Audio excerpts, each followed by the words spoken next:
My name is Shwa, and this is the second part to my interview with Dilara Sayeed, who is a political candidate from Naperville, Chicago. All right, let's go to your. Oh yeah, one question more. I was thinking, like, what subjects have you taught to when you were as a teacher? You're not a teacher anymore, right? So now I teach at the university level. I am a adjunct professor at Northwestern University, and I teach teacher leaders. So what I realized when I was teaching, I taught kindergarten and first grade for 4 years.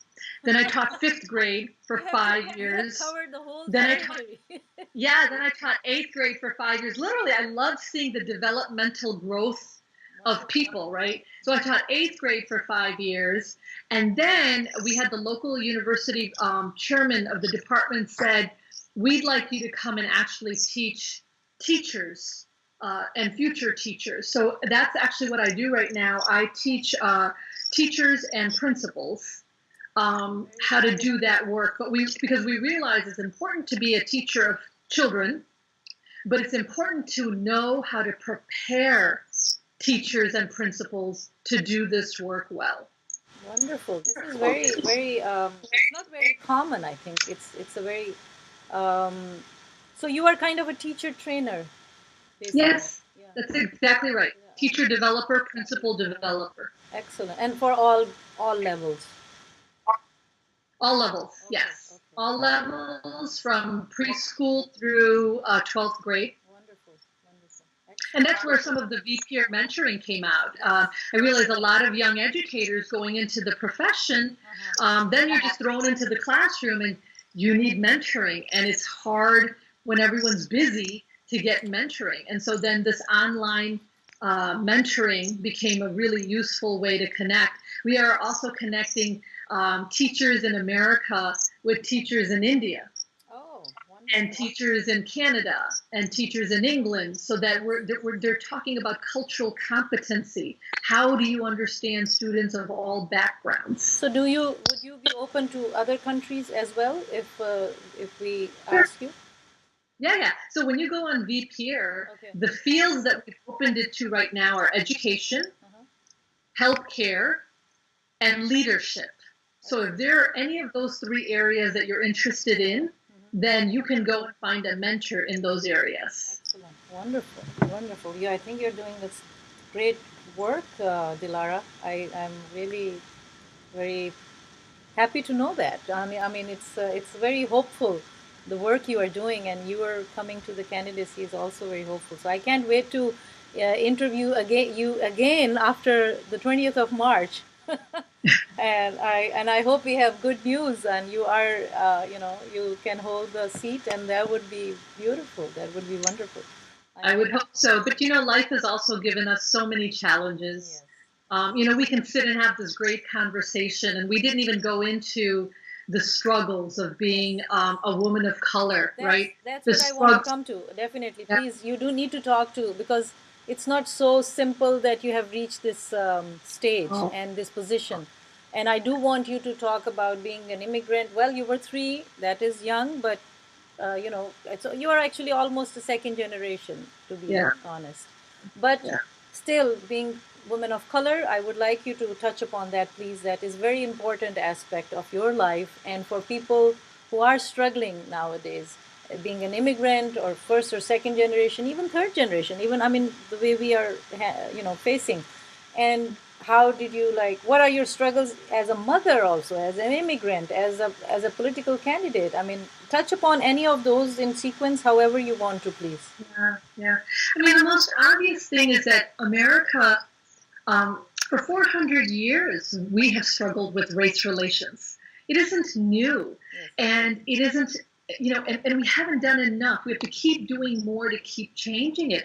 Just the other day, something as simple as you walk into a retail store and they pass you over to say hello to the white woman who walks in her fancy, coat, right? Something as simple as that cuts at you. It makes you, it belittles you. and it's disappointing, right? When you know you've got the same kind of disposable income or more than that person, but they didn't look at that, or they don't know that. So then they look at the face, they look at the scarf, they look at the color of the skin, and all of that. Growing up in the 70s and 80s, very few people were here of Indian descent and South Asian descent. And we were the first non-white family in our neighborhood, and we were the first non-white family at our school. And for 5 years, my sister and I were bullied almost every day after school, during school, etc. In the winter, it would be something as simple as, it's snowing outside right now. It would be whitewashing, and they would take our faces, shove them into the snow, and rub them. Oh, wow. And then when you pulled it back up, physically, and when you pulled it back up, you would see this white of the snow, so you were a white face, and then you would get cuts because snow is really ice, right? So it cuts your skin. And I would tell my parents, like, I don't want to live here. Let's move. And they would say, this is the best we could afford. This is, the best we could do. We hear it's a good school. You just have to be strong. And experiences like that can break you. And I know many young people who ended up either hating who they are because they were convinced, like the majority community, that whatever we were was bad, and they spend their life trying not to be who you are, and you can't escape it, so you're pretty messed up. Or it gives you this incredible resilience and this ability to take a lot of crap, but not be broken.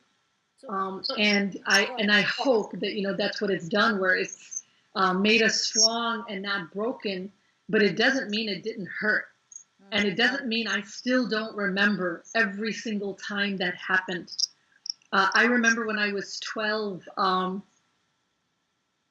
the playground, a young boy came up to me and said, "You're the ugliest girl in the school. Nobody will ever want to date you." The irony of it was I was a Muslim American girl. I didn't want to date, but what he said hurt so much that everybody heard it, right? Because everybody was there. And I ended up marrying someone who tells me every day of my life how much he loves me and how beautiful he thinks I am.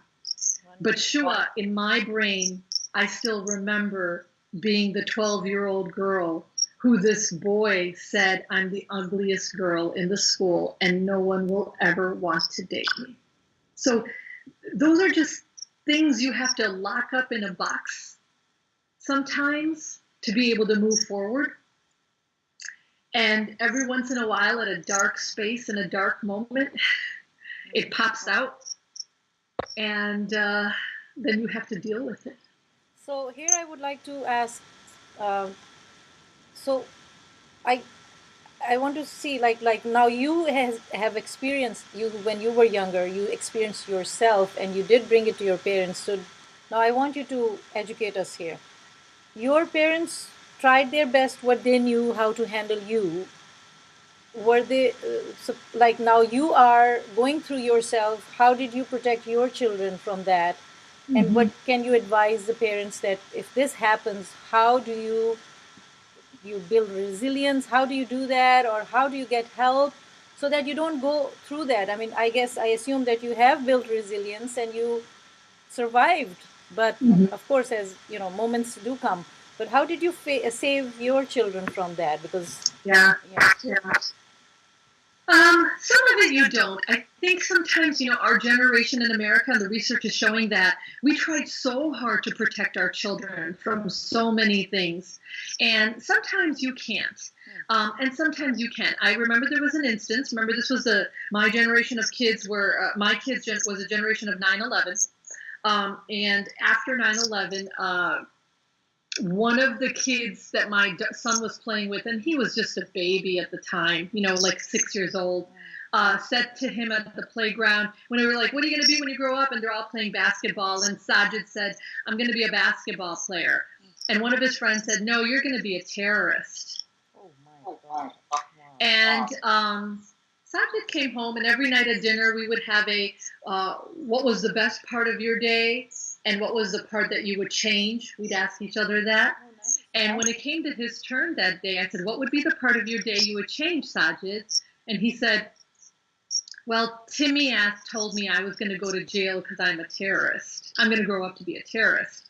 And then, of course, I slowly pulled the story out, and we finished dinner, and I went upstairs, and I just cried.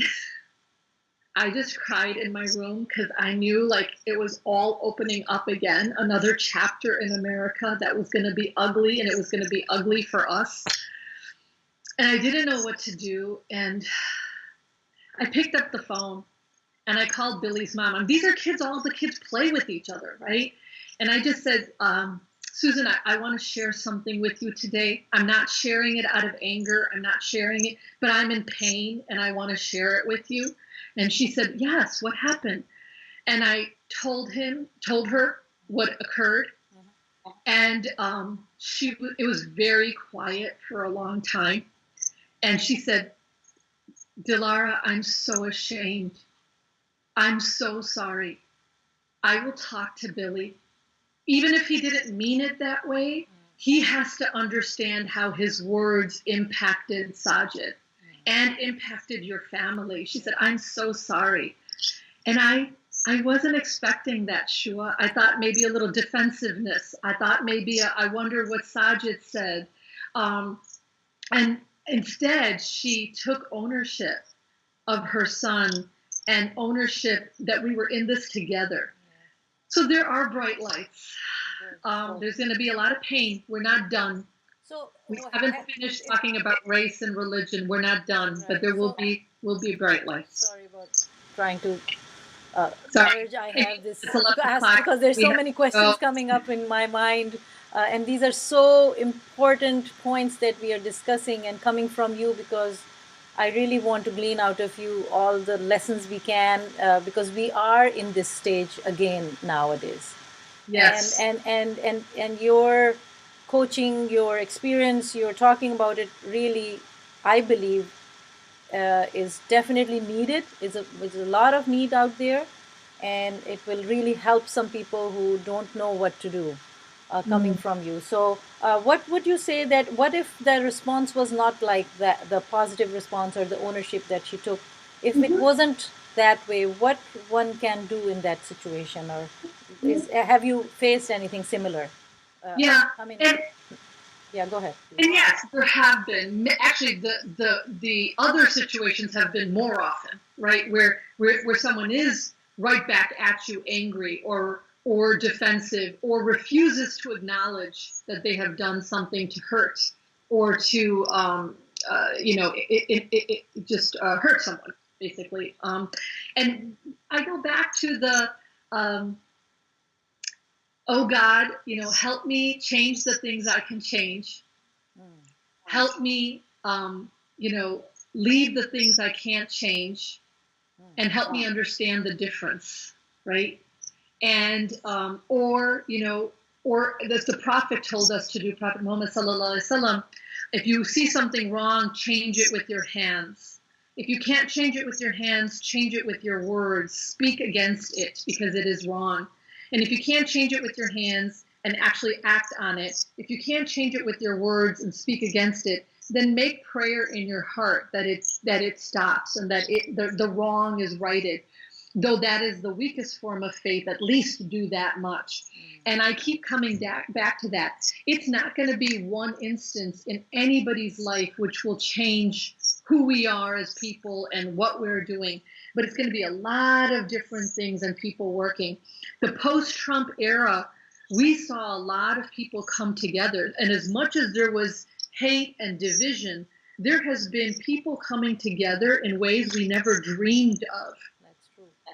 Ways we never dreamed of, silver linings, like when there was a travel ban, which was horrendous. When I went to the airport to protest the travel ban, and we all organized a protest, Latino community members were there, African American community members were there, Asian community members were there, gay, straight, tall, short, rich, white, pink, blue, everybody was there.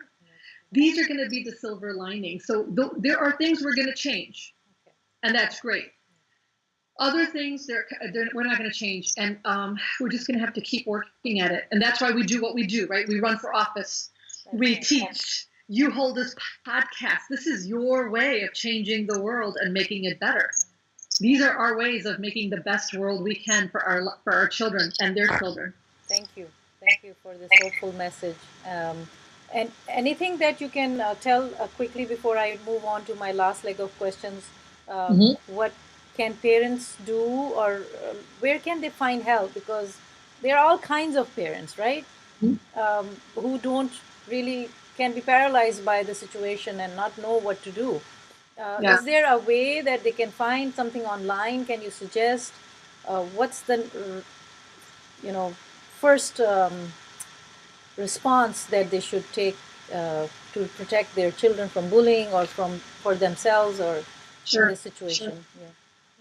I mean, I would, number one, always take time to reflect before you act. Try to identify what you're angry about or what you are really hurt about. Try to identify what that is. So it's not a reflexive anger towards someone. Once you've identified it, if it's something that you can discuss with a school administrator, a teacher, they need to know these things. They have to know. Don't go in angry. Don't go in frustrated. I know you feel that. But try to find a way to make this happen so it's a win-win, where you're actually saying to them, I want you to know some of the things that are happening so that you are aware, and I trust you as a professional that you will find a solution. But I need to tell you so you know. I'd also go to the school counselors and social workers. Sometimes even the principal can't solve this, but the social workers and counselors can. And again, not making your child the victim in this, not making someone else's child necessarily the bully in this, but helping that both of these children are evolving. How can we help them both evolve well? How can we help my child be confident and strong? And how can we help this young man who actually committed an act of bullying understand what he or she did so that they stop doing it? Thank you. Thank you so much. And then go to the resources online. There's so many books now. There's so many short articles you can read. Self-help is not imaginary. It's available. And we have to access it. Wonderful. Wonderful. So I'm not going to go into your policies and all that. I will talk when after you're done on after 20th March, like what are you doing to put these kind of issues and what so that's going to take another hour. So I'm mindful of your time, but I do want to get these questions out of you because I had a wonderful conversation so far, and I want to make sure that I get your answers about these important life questions. So here I begin. What is the value of gratitude in your life, Dilara? After that feeling of God consciousness, there has to be with it the feeling of gratitude. Because when you know that God is with you every minute and every second, you are so grateful because for everything that went right, it could have gone wrong. And for everything that went wrong, it could have gone worse. So you've got to reach for that moment of gratitude. And, you can do everything from a gratitude journal, which I have, which I write in maybe once a week or whatever, to just prayer. Our 5 times a day prayer is actually a check-in with our Creator. It's a moment of reflection. It's a moment of gratitude. And it's a moment of asking for more.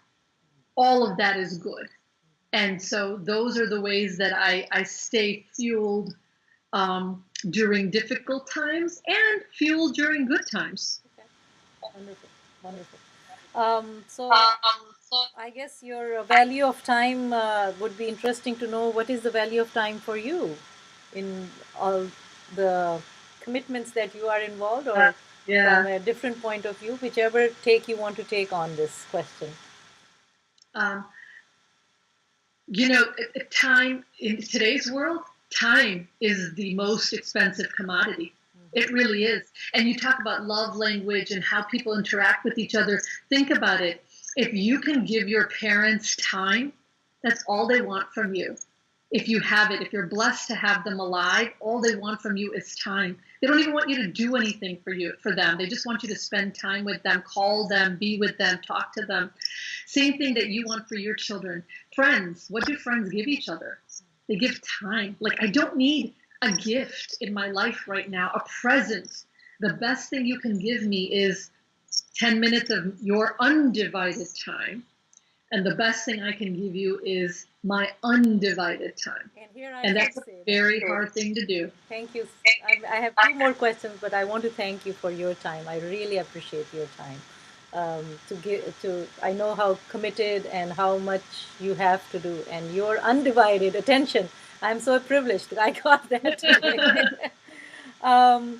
What is your purpose of your life then today, if I ask you that? Yeah. Leave the world a better place than when I came into it. Serve my Creator by serving His creation, and leave the world a better place. Wonderful. Thank you. Any message of hope that you would like to give?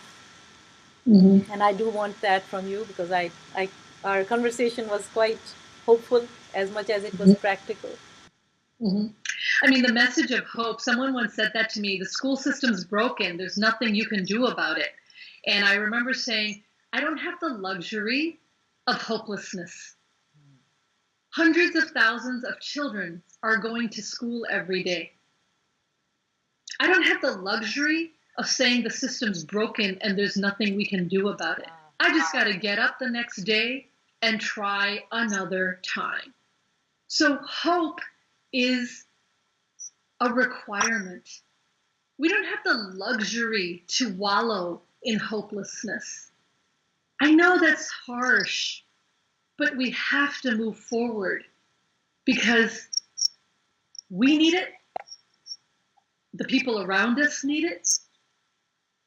And our Creator didn't create us to be hopeless.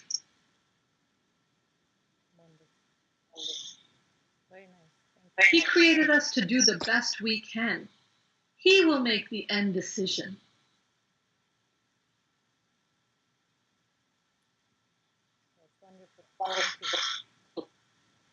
And my last question, and before I ask my last question, is there anything else you would like to say? You've asked some really great questions. I mean, great opportunity for me to reflect. I appreciate it. And maybe refuel so that I'm doing all the things that I'm saying I'm doing or trying to do. Thank you. Thank you. I really appreciate that. So, message of hope was wonderful. And I want to ask, what lights you up, Dilara? Mm-hmm. Mm-hmm. What lights me up, I mean, it all is the same thread, right? What lights me up is when I have, whether I aim to do it or not, is when I have served someone and I can see it, or they've shared it, or it's made a difference, whether they say it or not, I can, it's made a difference. Just lights me up to serve others, because then we feel like we have a purpose in creation. Wonderful. Wonderful on that note, because that's what you're doing through your education, through becoming a political candidate. You are serving people. Can't wait to see you. And it's a lot of work, I guess, ahead of you. So, I'm going to ask you for something for me. Send me positive vibes, right? Like when we, whether it's pray for someone in our heads and our hearts, or write a short text. I get texts from friends. I get emails from friends. I get a quick phone call from a relative. Love that you're doing this. Stay strong. Be brave. Or someone says, I thought of you. Or even if they don't even say anything and I think they thought of me, I feel it. It means the world. So just keep sending it. And if you thought about running for office, think about it seriously. Do it. And okay, I'll discuss that with you. Jokingly, I have done it, but some people said it, but I haven't really thought of seriously. Yeah. But maybe I'll get some some education from you and see what is required, and if I'm even close to that. But thank you for thinking. I guess then you are a very spiritually and connected person to yourself, that you are feeling. I hope you can get my vibes without my saying too much, but I will be in touch with you. And thank you so much for your time. I really appreciate it, Dilara. Thank you, Shua, and thank you to all your viewers and your podcast listeners. Thank you for watching my interview with Dilara Sayeed, a political candidate from Naperville, Chicago. This was part 2. And I hope you will go out and support her, people who live in Chicago area, on the March 20th of this year. So thank you.